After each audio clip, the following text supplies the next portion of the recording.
Rudens lapas maigi krīt. Saulīte jau mazāk spīd. Nu, tas tiesa, bet jūrmalnieki par to īpaši nebēdā, jo novembris nāk ar svinībām. Tieši Lāčplēša dienā Jūrmalai ir dzimšanas diena. Tāpēc mēs darīsim, kā mums saka priekšā. Vilksim cimdus, vilksim šalli. Svinēsim mēs rudens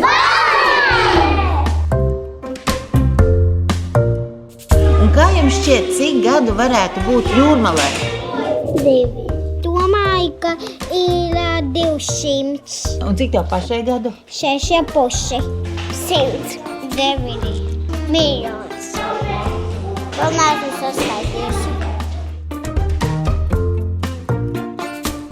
Gribu, lai visi cilvēki labi dzīvoja un visi ali dzīvnieki un cilvēki. Es gribēju Jūrmalai zelts. Konču pasauli. Vai nebūtu uz zemes atkritumu.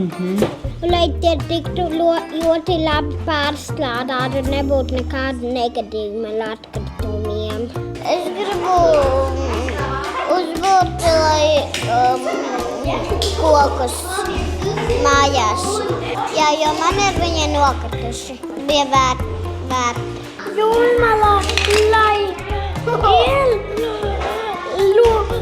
ļoti gali autobusi līdz kosmosam. Cilvēki kādu ļoti augstu un redzētu pa logālā kosmosu tam autobusam.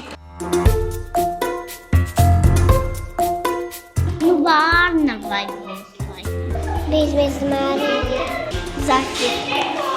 Papagaili. Melns kaķis. Un vēl guiemazīši patīk. Dinozaura putns. Viņš lido visu laiku gaisā apkārt. Kucāni. Haija. Batmanu. Tīģera zāle. Būtu zirgi un lapsiņas. Un princeses un fejas. Un cikspārnīši un lapsiņas dzīves vēlas. Un labodoranža. Šmiku, šmaku, kriku, kraš! Sapīgi izbīd tiešām jauks.